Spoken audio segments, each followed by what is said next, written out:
이번 달 생활비가 조금 모자라서 말이야. 아버님, 지난주에도 드렸잖아요. 매일 노인은 며느리에게 매일 용돈을 받아 생활하는데 돈은 항상 모자랄 수밖에 없었어요. 인생사연 밤 라디오 사연 시작합니다. 아침 공기가 아직 차가운 시간이었다.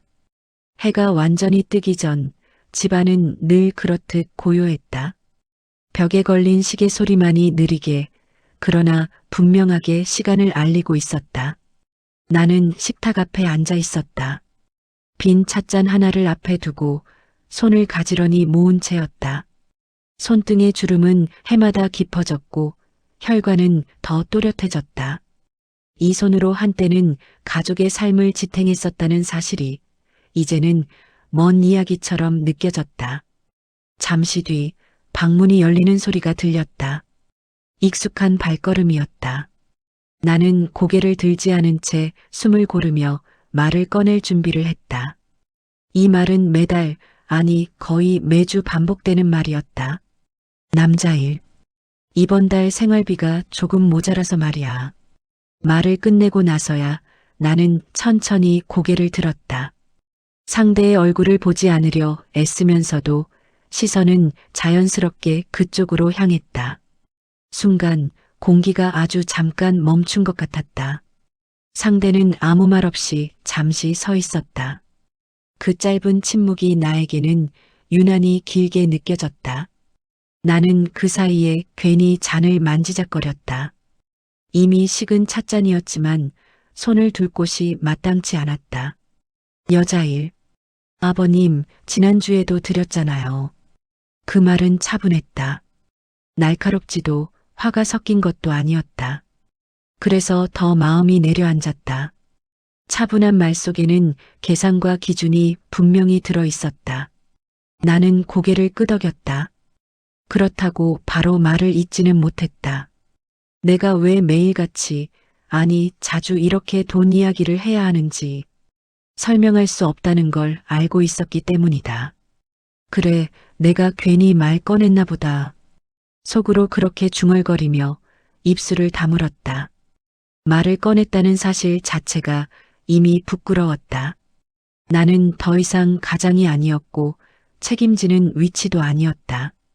도움을 받는 쪽에 서 있다는 사실이 매번 새롭게 느껴졌다. 나는 창가 쪽으로 시선을 돌렸다. 창문 너머로는 이웃집 지붕이 보였고 그 위로 옅은 햇살이 비치고 있었다. 햇살은 공평하게 비추는데 그 빛을 받아들이는 사람의 마음은 저마다 달랐다. 나는 그 빛이 따뜻하게 느껴지지 않았다. 오히려 내가 서 있는 자리가 너무 또렷하게 드러나는 것 같아 눈을 피했다. 며느리는 아무 말 없이 서랍을 열었다. 지갑을 꺼내는 동작이 자연스러웠다. 너무 자연스러워서 나는 그게 더 견디기 어려웠다. 마치 이 장면이 오래전부터 정해진 순서인 것처럼 느껴졌기 때문이다. 지폐 몇 장이 테이블 위에 놓였다.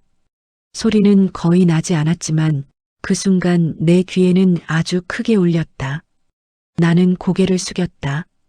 고맙다는 말을 해야 했지만 입이 쉽게 떨어지지 않았다.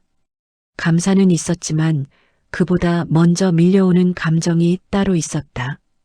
언제부터 이렇게 된 걸까? 스스로에게 묻는 질문이었다. 답은 이미 알고 있었지만 굳이 입 밖으로 꺼내고 싶지 않았다. 아내가 떠난 뒤였다. 그때부터 집안의 공기가 달라졌고 나의 위치도 조금씩 달라졌다.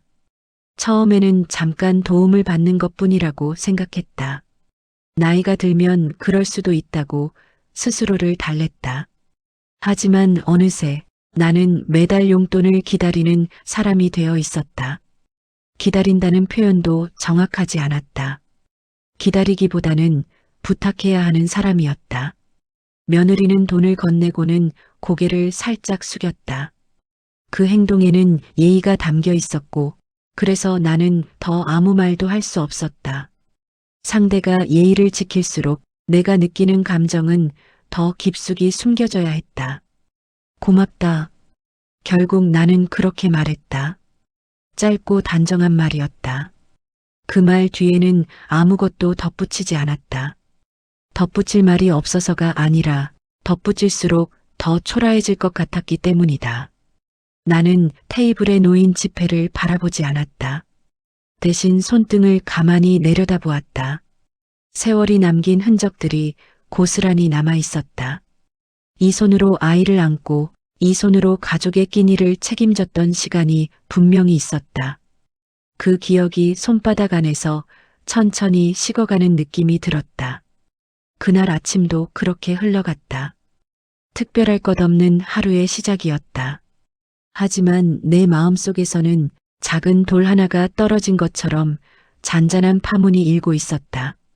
나는 알 수 없는 불안에 사로잡혀 있었다. 이 생활이 언제까지 이어질지, 아니, 내가 언제까지 이런 말을 반복하게 될지, 그 끝이 보이지 않았다. 그리고 무엇보다도 내가 매일같이 용돈이 필요했던 진짜 이유를 아무도 모르고 있다는 사실이 조금씩 나를 조여오고 있었다. 그 이유는 아직 말할 수 없었다. 아침이 지나고 나면 하루는 늘 비슷한 모양으로 흘러갔다. 나는 특별히 할 일이 없었다. 해야 할 일보다 하지 말아야 할 일이 더 많아진 나이였다. 식탁을 정리하고 나면 방 한쪽에 놓인 작은 의자에 앉았다. 그 의자는 오래전부터 그 자리에 있었다. 아내가 살아있을 때도 아들이 아직 이 집에 함께 살던 때도 늘 거기 있었다.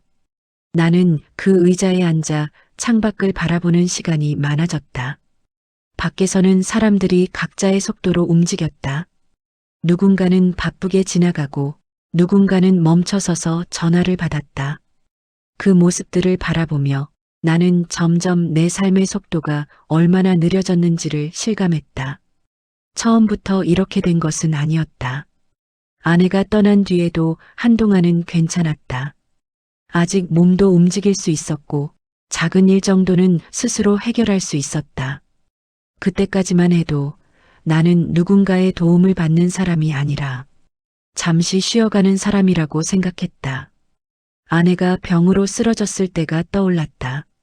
병원 복도에서 나는 늘 같은 자리에 서 있었다. 의사들이 오가는 길목, 창문도 없는 그 복도에서 나는 하루에도 몇 번씩 같은 벽을 바라보았다.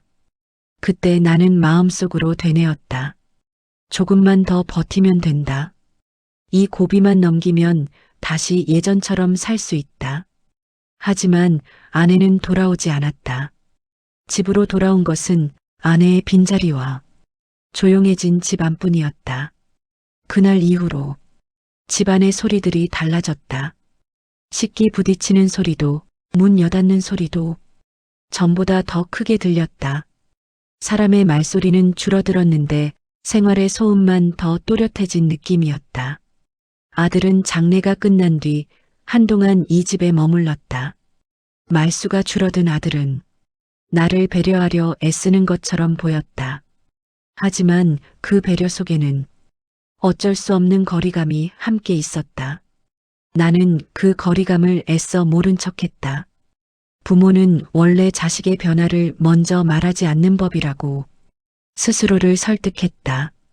며느리가 처음으로 돈 이야기를 꺼낸 날을 기억한다. 아주 조심스러웠다. 말을 고르느라 몇 번이나 숨을 고르는 모습이 보였다. 그때 나는 웃으며 말했다. 괜찮다고, 아직은 내가 알아서 할 수 있다고. 그 말은 절반만 진실이었다. 나머지 절반은 내가 지키고 싶었던 마지막 체면이었다. 하지만 생활은 생각보다 빠르게 나를 따라잡았다. 병원비, 약가, 눈에 잘 띄지 않는 자잘한 지출들이 쌓였다. 나는 메모지에 숫자를 적어가며 계산했다. 몇 번을 다시 더해봐도 결과는 같았다. 그때부터였다. 내가 먼저 말을 꺼내게 된 것이. 나는 밤마다 작은 수첩을 펼쳤다. 거기에는 지출 내역이 빼곡히 적혀 있었다. 숫자 옆에는 날짜가 있었고 날짜 옆에는 짧은 메모가 붙어 있었다.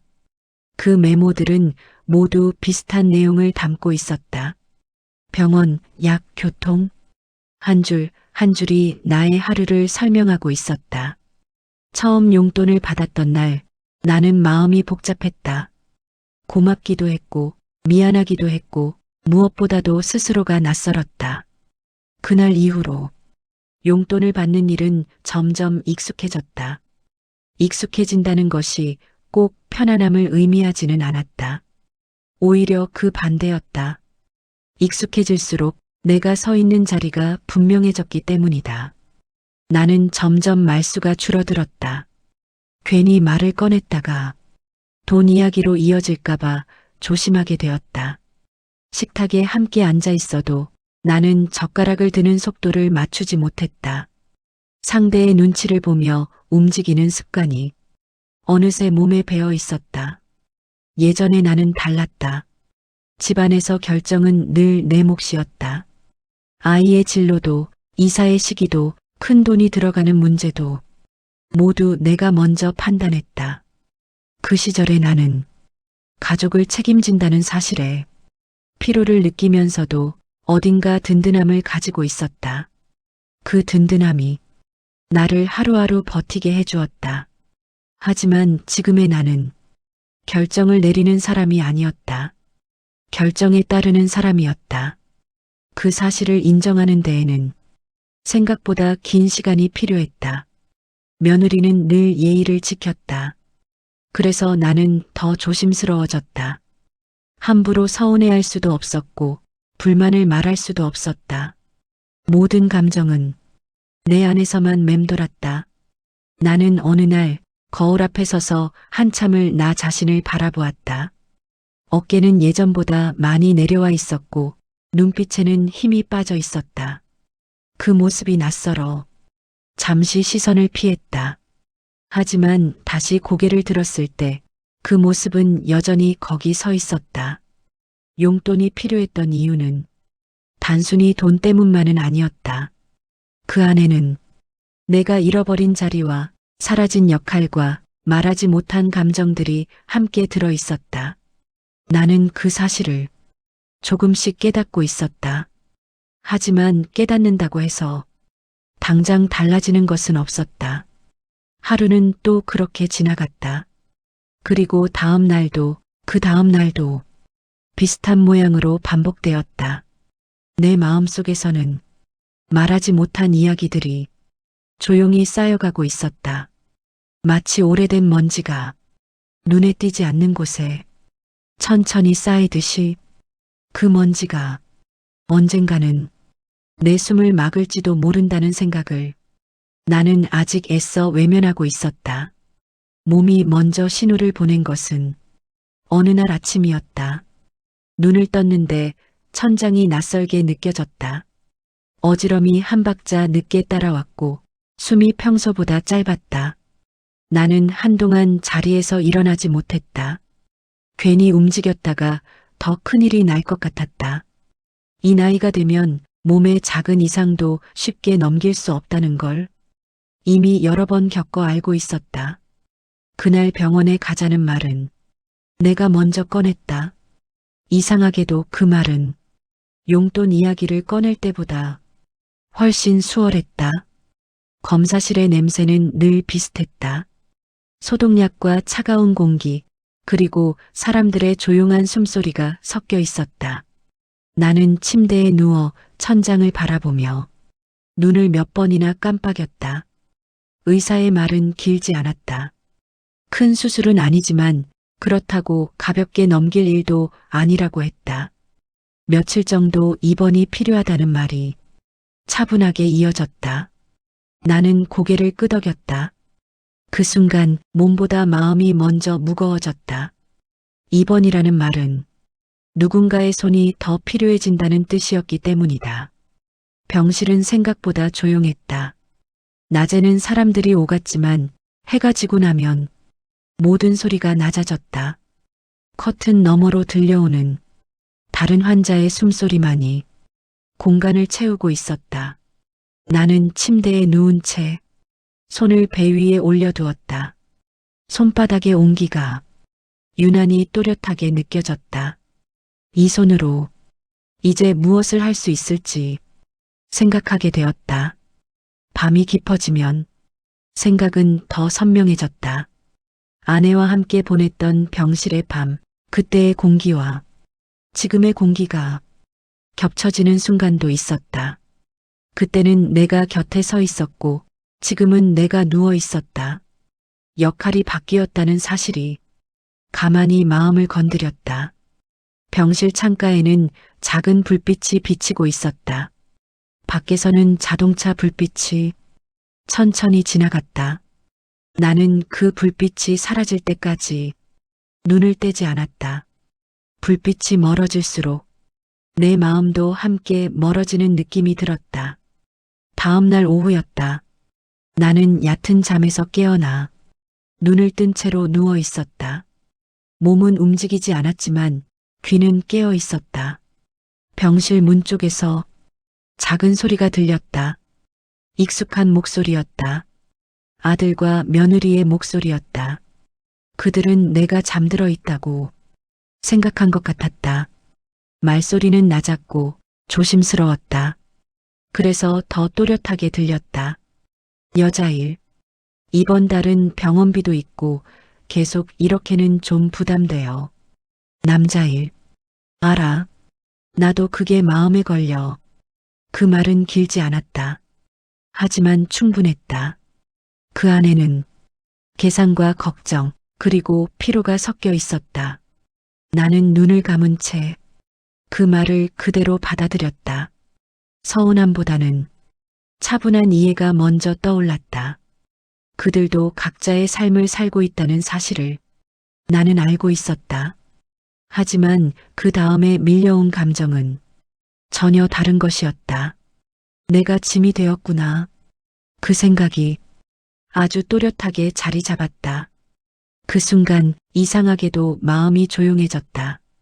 분노도 슬픔도 크게 요동치지 않았다. 대신 결론에 가까운 생각 하나가 차분히 떠올랐다. 이대로는 안 되겠다. 그 생각은 갑작스럽게 튀어나온 것이 아니었다.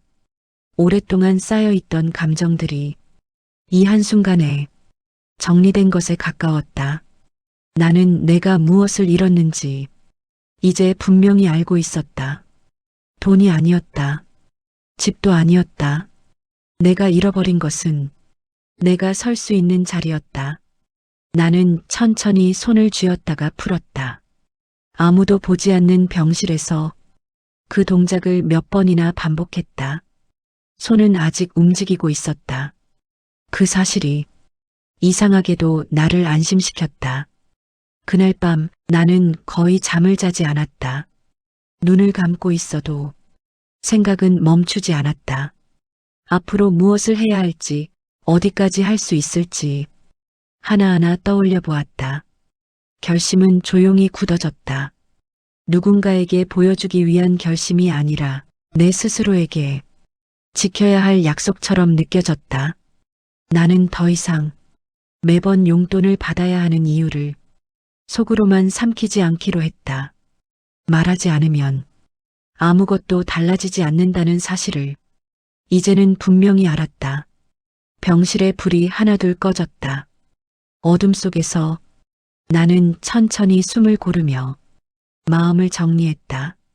이제 남은 것은 생각이 아니라 행동이라는 것도 함께 알고 있었다. 퇴원 날짜가 정해지자 시간은 갑자기 빨라졌다. 병실에서의 하루하루는 생각을 정리하기에는 충분히 느렸지만 결심을 미루기에는 더 이상 여유롭지 않았다. 나는 침대 옆 작은 탁자에 놓인 서류 봉투를 바라보았다. 검사 결과와 처방전이 들어있는 봉투였다. 그 봉투는 내가 아직 살아있다는 증거 같기도 했고 앞으로의 시간을 스스로 책임져야 한다는 통지서처럼 느껴지기도 했다. 집으로 돌아온 날 집안은 변함없이 조용했다. 하지만 그 조용함은 예전과는 달랐다. 나는 그 공간에 다시 들어온 손님이 아니라 머무를 사람처럼 느껴졌다. 가장 먼저 한 일은 내 물건을 정리하는 일이었다. 크지 않은 서랍 하나를 열었다. 그 안에는 오래된 통장과 몇 장의 서류, 그리고 메모지들이 들어 있었다. 나는 통장을 꺼내 한 장씩 넘겨보았다. 숫자는 많지 않았지만 완전히 비어 있지도 않았다. 이 돈으로 무엇을 할 수 있을지 계산하기 시작했다. 매일같이 하던 계산이었지만 이번에는 느낌이 달랐다. 이 계산은 부족함을 확인하기 위한 것이 아니라 가능성을 가늠하기 위한 것이었다. 며칠 동안 나는 조용히 움직였다. 아들에게도 며느리에게도 아무 말도 하지 않았다. 괜히 말을 꺼냈다가 결심이 흔들릴까봐 입을 다물었다. 나는 작은 원룸을 알아보았다. 엘리베이터가 없는 건물이었다. 계단은 조금 가팔랐지만 햇빛이 잘 들었다. 무엇보다 내가 혼자 결정할 수 있는 공간이라는 점이 마음을 끌었다. 나는 빈 방 한가운데 서 있었다. 아직 아무것도 놓이지 않은 공간이었다. 벽에는 아무 흔적도 없었고 바닥에는 발자국조차 남아있지 않았다. 그 빈 공간을 바라보며 나는 오래도록 서 있었다. 그곳은 낯설었지만 이상하게도 숨이 편해졌다. 결정을 마친 뒤에도 바로 말을 꺼내지는 못했다. 말은 언제나 생각보다 무거웠다. 특히 이 말은 누군가를 향한 비난이 아니라 나 자신을 세우기 위한 말이었기에 더 조심스러웠다. 식탁에 모두가 모인 날을 골랐다. 특별한 날은 아니었다. 그래서 오히려 좋았다. 평범한 날에 꺼내는 말이 가장 진짜 같다고 나는 생각했다. 나는 숟가락을 내려놓고 잠시 숨을 골랐다. 눈앞에 놓인 반찬들은 익숙했지만 그날따라 손이 잘 가지 않았다. 남자일. 아버지, 입맛 없으세요? 나는 고개를 저었다. 그리고 천천히 말했다. 이번에는 머뭇거리지 않으려고 마음을 단단히 붙잡았다. 남자일. 아니다. 할 말이 있다. 그 한마디에 식탁의 공기가 달라졌다.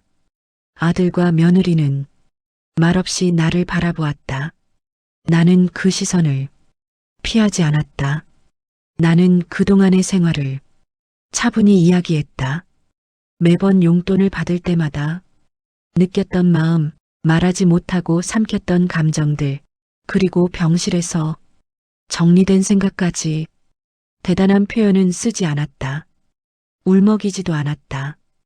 그저 사실처럼, 하루의 일과처럼 말을 이어갔다. 여자일. 아버님, 그런 뜻은 아니었어요. 그 말에는 당황과 미안함이 섞여 있었다. 나는 고개를 끄덕였다. 그 마음을 모르는 것은 아니었다. 남자일. 아버지, 갑자기 무슨 말씀이세요? 아들의 목소리는 조금 높아져 있었다.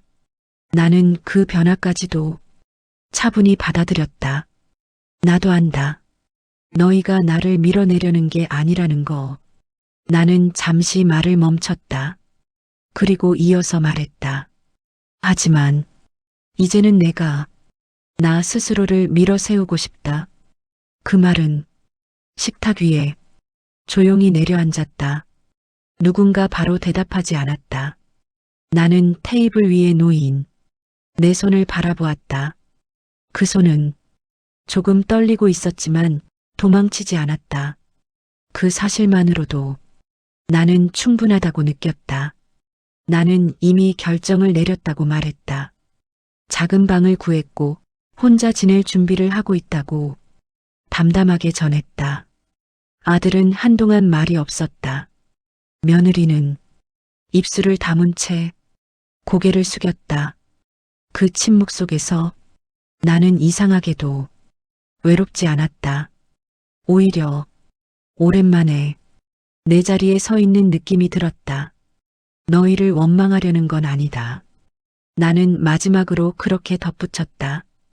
그저 내가 나로 살고 싶을 뿐이다.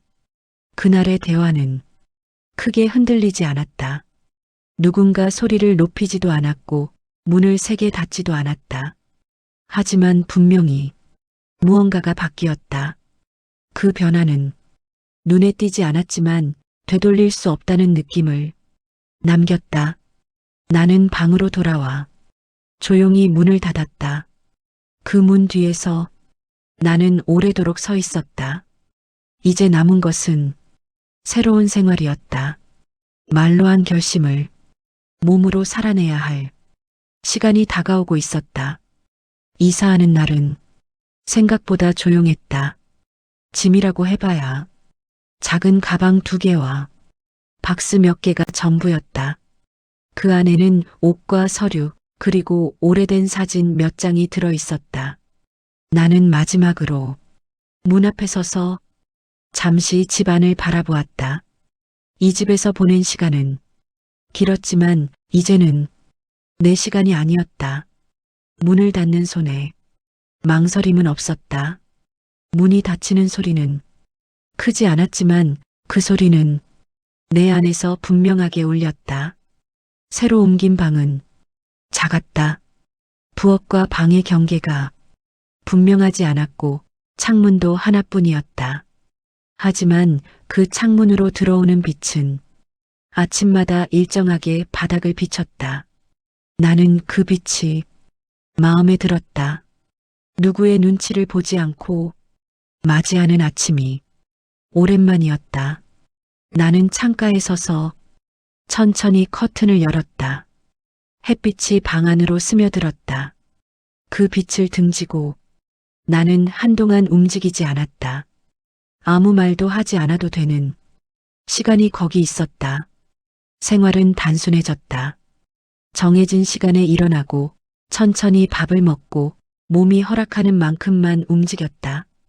돈을 쓰는 기준도 분명해졌다. 내가 감당할 수 있는 만큼만 쓰고 그 안에서 하루를 꾸렸다. 더 이상 누군가에게 돈 이야기를 꺼낼 필요는 없었다. 그 사실 하나만으로도 숨이 훨씬 편해졌다.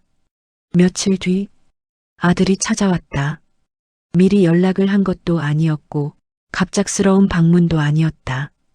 그저 와야 할 때 온 사람처럼 문 앞에 서 있었다. 남자일. 아버지, 잘 지내세요? 나는 고개를 끄덕였다. 그리고 방 안으로 들어오라고 손짓했다. 그 손짓은 부탁이 아니라 허락에 가까웠다. 아들은 방 안을 천천히 둘러보았다. 아무 말도 하지 않았다. 나는 그 침묵이 불편하지 않았다. 이 방은 설명할 필요가 없는 공간이었기 때문이다. 남자일. 생각보다 괜찮아 보이네요. 나는 그 말에 짧게 웃었다. 괜찮아 보이는 것이 아니라 괜찮아졌다는 말을 굳이 덧붙이지 않았다. 우리는 오래 이야기하지 않았다. 안부와 필요한 말 몇 마디만 나누었다. 아들은 돌아가기 전 조심스럽게 말했다. 남자일. 필요하신 거 있으면 말씀하세요. 나는 그 말을 부정하지도 바로 받아들이지도 않았다. 대신 이렇게 말했다. 지금은 없다. 그 말은 거절이 아니라 상태를 전하는 말이었다. 아들은 더 묻지 않았다. 그 점이 고마웠다. 문이 닫히고 방 안이 다시 조용해졌다. 나는 의자에 앉아 한참 동안 그 자리에 머물렀다. 혼자라는 사실이 외롭지 않았다. 오히려 제자리에 돌아온 느낌이 들었다. 그날 밤 나는 오래간만에 편하게 잠들었다. 다음 날을 걱정하지 않고 눈을 감을 수 있었다. 이제 나는 매일같이 용돈을 필요로 하지 않는다. 돈이 많아진 것도 아니고 삶이 갑자기 편해진 것도 아니다. 다만 내가 설 자리를 내가 정했다는 것, 그 사실 하나로 하루를 버틸 수 있게 되었다. 나이가 들었다고 해서 모든 것을 내려놓아야 하는 것은 아니었다. 늦었지만 나 역시 선택할 수 있었다. 나는 오늘도 창가에 서서 천천히 햇빛을 맞는다. 누군가에게 기대지 않고 누군가의 삶 안에 머물지 않으면서 이제 나는 도움을 받는 사람이 아니라 내 삶을 책임지는 사람으로 하루를 살아간다. 그게 이 나이에 내가 배운 가장 조용한 깨달음이다. 이야기 끝으로 사연 잘 들으셨나요? 사연을 보내주실 구독자분들 채널 더보기에서 클릭하여 이메일 주소에 사연 보내주시면 감사하겠습니다. 인생사연밤 라디오였습니다.